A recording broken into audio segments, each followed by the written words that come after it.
Queridos, a graça e a paz do nosso Senhor e Salvador Jesus Cristo, bom dia a todos. Nós mais uma vez estamos gravando esse vídeo para externar o nosso devocional nesta manhã. E pedimos tão somente ao nosso Deus que nos guie, segundo a sua misericórdia, para que possamos compreender aquilo que o Senhor mesmo tem a nos falar.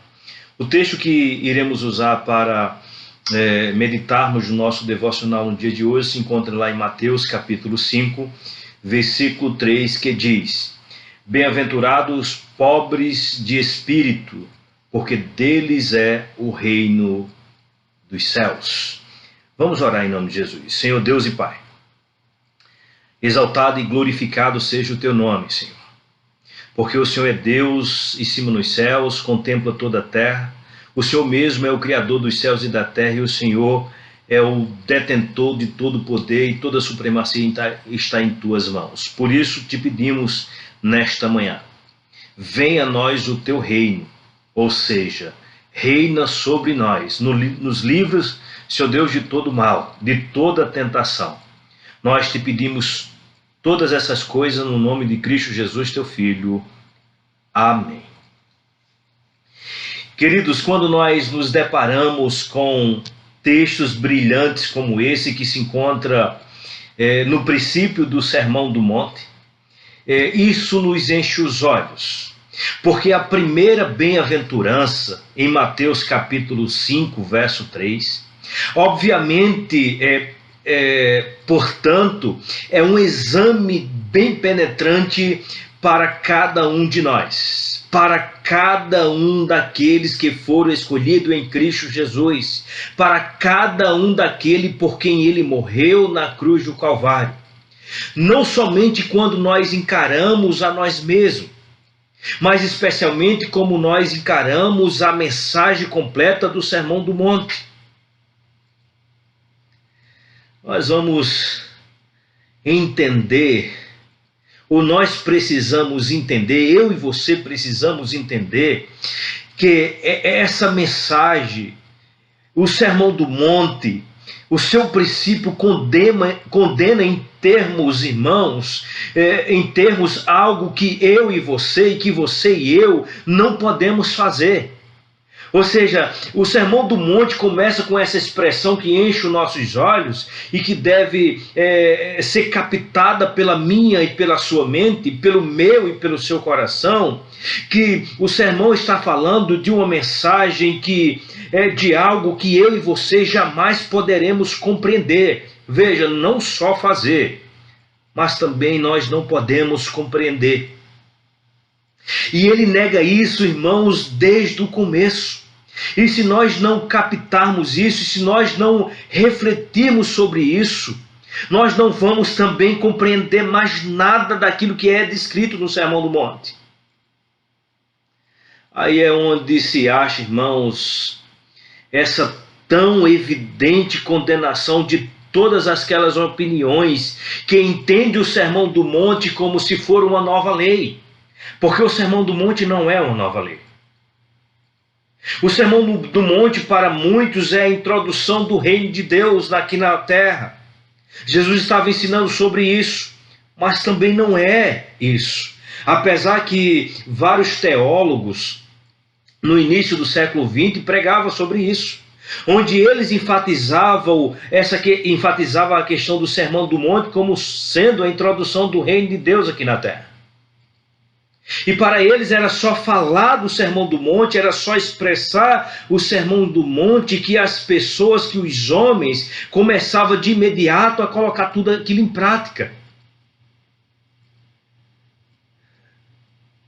Mas o Sermão do Monte não é uma nova lei. O Sermão do Monte é a própria lei escrita. A própria lei escrita e é levada no seu mais alto ápice pela pessoa do Senhor e Salvador Jesus Cristo. E por isso, por esse entendimento de que essa montanha, esse Sermão do Monte, nós não conseguimos compreender.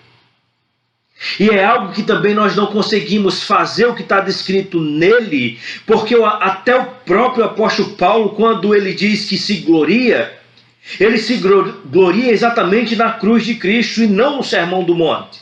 Não nos ensinamentos éticos de Jesus Cristo, porque Paulo disse isso. Porque Paulo não disse, eu me glorio no Sermão do Monte, eu me glorio nos ensinamentos éticos de Jesus Cristo, que até porque os ensinamentos éticos de Jesus Cristo são ensinamentos éticos também para nós. Mas por que Paulo não disse que se gloriava no Sermão do Monte e sim na cruz de Cristo? Porque Paulo se via incapaz de cumprir o Sermão do Monte na sua totalidade. Ele olhava para si mesmo e ele diz, eu não consigo compreender. Ele olhava para si mesmo, eu não consigo colocar em prática todas essas coisas. Então, irmãos, o Sermão do Monte, em outras palavras, vem até nós e diz, aí está a montanha que você tem que escalar. Aí está a montanha que eu e você precisa compreender que está diante dos nossos olhos e precisa ser escalada por nós. As alturas que eu e você tem que subir. E a primeira coisa que você precisa compreender diante disso, irmãos, ao olhar para essa montanha que Jesus ordena ou que pede para que nós viemos escalar, a primeira coisa que nós precisamos compreender é como nós podemos subir essa montanha. Como nós podemos compreender os caminhos que ela dita para que nós prossigamos. Como é que eu e você podemos fazer isso? Ou seja, nós não podemos fazer isso.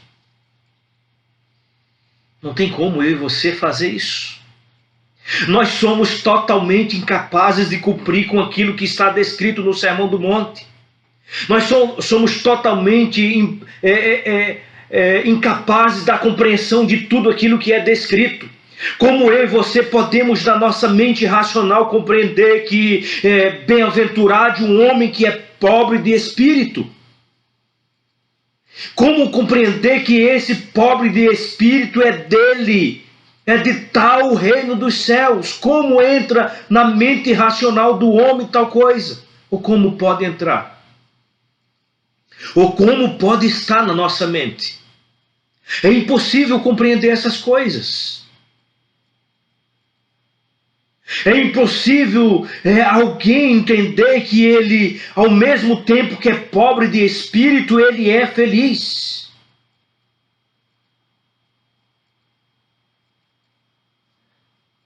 Mas aí, irmãos, é onde está e onde nós devemos refletir. Porque eu e você, nós não conseguimos.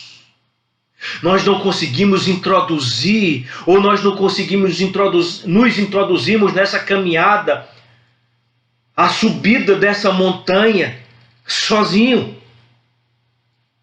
Nós não temos recursos para que possamos caminhar sozinho mediante essa subida. E a prova cabal de que você e eu não conseguimos entender essas coisas é quando eu e você queremos, com as nossas próprias forças, com os nossos próprios méritos, alcançar o topo dessa montanha. Por isso que ele inicia com essa proposição: bem-aventurados os humildes de espírito, porque deles é o reino dos céus. Diante disso, a minha reflexão e a sua deve ser: eu preciso ter humildade. Eu preciso compreender mais uma vez que eu não sou autodependente, eu não tenho autodependência, eu sou autodependente. Eu dependo de Deus. Eu dependo para subir essa montanha, eu dependo daquele Senhor que estava pregando, que citou, que ordenou, que proclamou esses ensinamentos. Eu preciso de Cristo. Eu preciso me agarrar a Ele. Porque quando eu olho, não é uma nova lei. Quando eu olho para o Sermão do Monte, não é o reino de Deus introduzido no mundo. Mas quando eu enxergo o Sermão do Monte, é a própria lei colocada no seu mais alto ápice. Onde o próprio Senhor Jesus Cristo diz: aquele que roubava, não roube mais. Aquele que furtava, não furte mais. Aquele que dá uma esmola com a sua mão direita, que a esquerda não saiba. Aquele que pensa que adulterar é de fato praticar o ato do adultério. Não, aquele que para adulterar basta apenas olhar com mais intenções para uma mulher, e assim se sucede o adultério. Aquele que pensa que o assassinar é pegar uma espada e na prática transpassar alguém. Não. Se você tiver raiva do seu irmão, se você tiver ódio do seu irmão, você já o assassinou. Você já quebrou o 6º mandamento. Veja. E agora, quem poderá cumprir essa lei? Ou melhor, quem poderá cumprir a lei de Deus lá do Êxodo, que é a mesma lei descrita aqui e cumprida por um homem que não veio para revogar a lei, mas veio para cumprir. Está na hora de eu, da minha pessoa e da sua pessoa, entender que precisamos ser pobres de espíritos, que precisamos ser humildes de espírito e dizer: Senhor,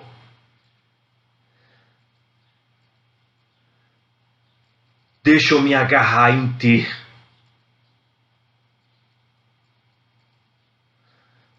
Deixa eu me debruçar em Teus pés. Porque não há confiança em outro ser senão na pessoa que me redimiu na cruz do Calvário. Não há esperança em outro, porque debaixo do céu não há nenhum outro nome dado entre os homens pelo qual importa que sejamos salvos: Jesus Cristo, nosso Senhor. Ele é o Senhor do sermão, mas Ele também é o Senhor da montanha. Ele é o Senhor que nos ensina a subir, mas Ele também é o Senhor que nos fará subir. Que você reflita sobre isso. E que a sua graça, a graça de Jesus Cristo em nossas vidas, mediante a sua misericórdia, faça-nos com que o Sermão do Monte esteja no mais íntimo do meu e do seu coração. E que a prática nessa caminhada, nessa subida do Sermão do Monte, seja tão somente acompanhado pelo Senhor e Salvador Jesus Cristo. Que Deus nos abençoe no seu Filho amado, o Cordeiro de Deus que tira o pecado do mundo. Grande é o Senhor.